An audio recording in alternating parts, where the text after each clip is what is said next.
안녕하세요. 반갑습니다. 무한투자방송입니다. 이번 방송의 주제는 빌 게이츠가 쏘아올릴 제2의 SK 바이오팜입니다. 이번 주말 가장 핫한 이슈는 빌 게이츠 마이크로소프트 창업자가 문재인 대통령에게 서한을 보낸 일입니다. 서한에서 빌 게이츠는 한국이 코로나 백신 개발에 있어서 선두를 차지하고 있다면서 앞으로도 협력을 강화하자라는 말을 했는데요. 일반인들은 이 이슈를 단순히 호기심 차원에서 언급하고 있고, 일부는 이걸 가지고도 또 정치적 논쟁을 하고 있기도 한데요. 주식 투자자들이라면 세부적인 내용을 한번 확인해 볼 필요가 있겠습니다. 바로 빌 게이츠가 특정 회사를 콕 집어서 언급을 했기 때문인데요. SK 바이오사이언스라는 회사입니다. 이 회사는 백신 전문 기업으로 SK케미칼에서 분사해서 SK케미칼의 지분 98%를 가지고 있는 회사라고 하는데요. 빌 게이츠 재단도 연구개발비를 지원해서 코로나 백신 개발을 하고 있다고 합니다. 그리고 성공할 경우에는 내년 6월부터 연간 2억 개의 코로나 백신을 생산할 것으로 기대가 된다라고 하는데, 이번에 언급을 했다는 얘기는 무려 대통령에게 보내는 전 세계 최대 부자가 언급을 했다는 얘기는 앞으로도 또 추가적으로 여러 곳에서 언급이 될 가능성이 굉장히 높다라고 볼 수가 있는 거죠. 테마주 관점에서는 엄청나게 호재가 될 수가 있는 거고요. 또 지금 이 회사가 비상장입니다. 이제 막 상장 주관사를 선정하고 2021년을 예정으로 상장을 추진하고 있다고 하는데, 이건 역시도 상장 일정이 추진됨에 따라서 계속해서 주기적으로 관련된 소식이 전해질 수 있는 테마주 입장에서는 굉장히 좋은 흐름이 되는 거죠.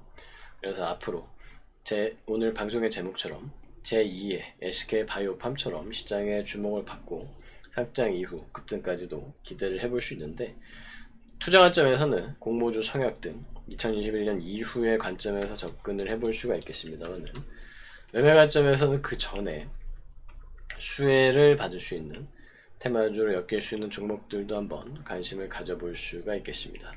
최근 신풍제약 등 논란으로 바이오주에 대한 경계감이 좀 커지고 있습니다만은, 국내 4대 그룹 SK에서 직접적으로 육성하는 자회사고, 또 세계 최대 부자 빌 게이츠로부터 지원을 받기도 했고, 했을 때 다른 중소형 바이오주하고는 조금 차이가 있다라고도 볼 수 있겠죠. 그리고 지난번 SK 바이오팜이 그랬던 것처럼 이슈가 되면은 SK 그룹주들, 계열사들 전체가 같이 움직일 수도 있는데, 그 중에서도 핵심 종목이 무엇인가를 살펴보면 바로 SK 케미칼과 SK 디스커버리가 되겠습니다. 조금 전 말씀드린 것처럼 케미칼은 바이오사이언스의 지분 98%를 가지고 있고요. 근데 지금 이 케미칼이 차트 보시면 알겠지만 자리가 좀 높죠. 매매로 접근하기엔 부담이 되는 부분이 있기 때문에, 그런 관점에서는 케미칼의 최대 주주인 디스커버리로 대응을 해보시면 되겠습니다. 차트를 보시면은 SK케미칼 지금 보시는 차트, 코로나 이전 10만원대 이하에서 지금 30만원대까지 2배 이상 급등을 한 상태죠. 물론 이제 여기서도 추가적으로 더 갈 수 있겠습니다. 계속해서 계단식 상승이 이어질 수 있겠는데, 중장기적으로 접근하기 조금 부담되죠. 단기적으로 전고점을 돌파할 때마다 따라잡아서 전저점까지 손절을 잡고 대응을 해볼 수는 있겠습니다. 지금 같은 경우도 다시 한번 31만원 재돌파하기 전에 매집해서 손절은 전저점이 21만원대까지 잡은 상태로 추가 상승 기대를 해볼 수 있겠는데, 높아서 부담된다라고 하시면은 SK 디스커버리로 보시면 되겠고요. 요건 이제 막 바닥 박스권을 탈출한 상태죠. 그리고 박스권 위에서 손잡이 달린 컷 패턴 만들고 있는 상황인데, 마찬가지로 전고점 신고가 다시 한번 돌파하기 전인 55,000원 매집 구간 되겠습니다. 손절은 짧게 잡으면 4만원, 길게 잡으면 35,000원까지 잡은 상태에서 케미칼처럼 계단식 상승 지속적으로 기대를 해보면 될 것 같고요. 근데 지금 분위기 봐서는 케미칼도 그렇고 디스커버리도 그렇고 내일 이후에 빠르게 급등할 가능성이 높겠죠. 케미칼은 보내는 게 좋을 것 같고, 디스커버리는 55,000원 내외에서 아무래도 최대 6만원까지 6만원 이하에서 추격할 수 있으면 추격하되, 바로 날아가 버리면은 뭐 문 닫고 점상으로 가거나 하게 되면은 이제 보내는 게 좋을 것 같고요.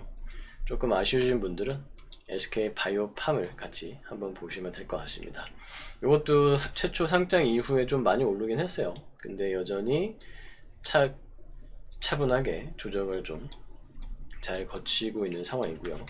이거에 대해서는 조금 의견이 엇갈리는 부분도 있죠. 바이오사이언스가 주목을 받으면 바이오팜의 수급이 넘어갈 것이다 라고 하는데, 그거는 바이오사이언스가 상장한 이후가 되지 않을까 싶어요. 바이오팜의 수급이 디스커버리나 케미칼로 가는 것보다는 나중엔 뭐 바이오사이언스로 갈 수 있겠지만, 지금 굳이 뭐 미리 빠진다라고 보기는 어렵지 않을까.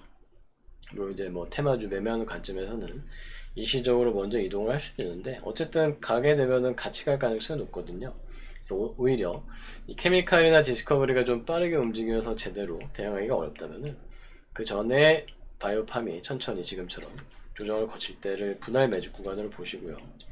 다시 한번 신고가인 26만원 돌파하기 전에 천천히 분할 매집 구간을 보시다가 앞으로 케미칼 디스커버리와 함께 또 바이오사이언스와 함께 계속해서 중장기적인 관점으로 접근을 해보시면 되지 않을까 싶습니다. 어쨌든 뭐 SK그룹 전에서 둘 다 같이 가져가지 뭐 하나는 덜 신경쓰고 하나는 더 신경쓰고 하진 않겠죠. 그래서 케미칼은 주도주로서 이미 많이 올랐고 앞으로도 강하게 갈 수 있겠지만, 조금 부담되시면은 디스커버리로 대응을 잘했다, 성공적으로 적절한 구간에서 매집을 했다, 그리고 추가적인 흐름을 따라가겠다라고 하시면은 디스커버리를 하실 수 있고, 좀 천천히 안정적으로 해보겠다 하시는 분들은 요 바이오팜 지금 분할 매집 구간에서 26만원 이하, 손절은 이번에 형성된 저점이 17만원까지 우선 짧게 잡아볼 수도 있고, 넉넉하게는 그냥 아예 밑으로 10만원대까지 열어놓다가 신고가 돌파하고 전저점이 형성되면 그때 손절 포인트 상향시키는 방법으로 대응을 해보시면 되겠습니다. 요 세 종목 다음주 내일 한번 관심 가지고 대응해 보시고요.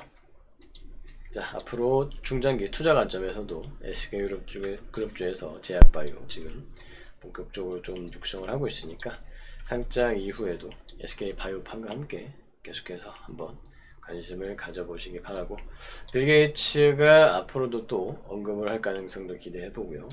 이렇게 뭐 직접 전세계 최대 부자가 큰 관심을 보이고 하는데, 국가 차원에서도 좀 코로나 관련 제약바이오 종목들 많이 신경 쓰는 상황에서 뭐 정책적으로도 지원이나 관련된 언급이 있을 것까지 한번 같이 기대를 해보면 되겠습니다. 그럼 이상 빌 게이츠가 쏘아 올릴 제2의 SK바이오팜 방송 마치도록 하겠습니다.